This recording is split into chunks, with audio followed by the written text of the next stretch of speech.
Hi, I'm Linda from Coastal Canine. I'm a clinical canine behaviourist and I try very hard to help make dog behaviour make some sense to you guys. So, we've been doing a series of barking videos, and in the last two videos we've explored how genetics and selective breeding have shaped barking in our dogs.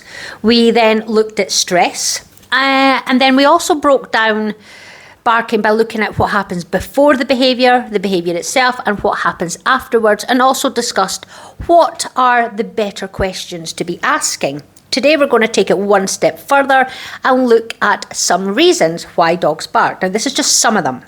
So let's start with alert barking and frustration barking, because they can often look quite similar. But alert barking usually happens in response to something sudden, a sudden noise, somebody appearing at the window, so somebody walking past the window, or another dog outside your fence.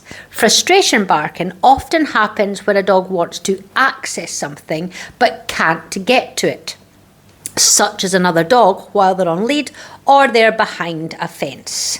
So although the situations look similar, the motivation behind them is different.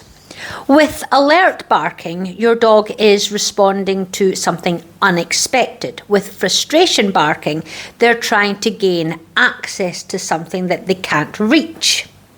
So many barking behaviours begin with what we call goal-directed behaviours. In other words, your dog is barking because it achieves a particular outcome, or they want it to achieve a particular outcome, whether that's creating space, gaining attention, or gaining access to something they want. The more the behaviour is repeated, so rehearsal, and is successful, that's the important bit, the more likely it is to become habitual. Meaning your dog begins to bark automatically in not just the exact situation, but similar situations, because they don't always think about it.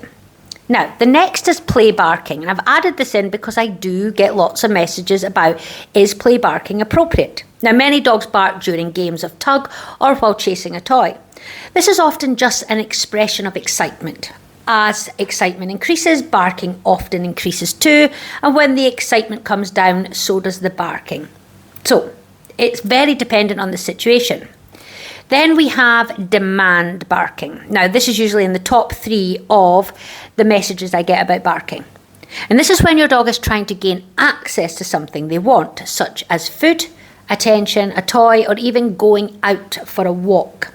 Now, it's very easy for us to accidentally reinforce this, because even acknowledging it can teach the dog that that behaviour is effective. There's also space creating barking, and barking linked to anxious behaviour, anxiety. So space creating barking is when the dog's goal is to increase distance from something in the environment. And barking linked to anxiety is different. A common example, I think, is when we're working with separation-related behaviours, where the barking is driven by the dog's emotional state rather than trying to gain something or create distance from something.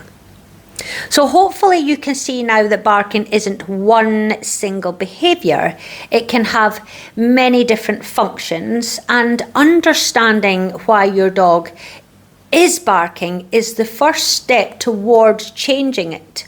So I'm going to see you in the next video, where we'll look at some of the control and management strategies that I might use in the very early stages of training. Now remember, training plans have lots of different components, so it's not just about control and management.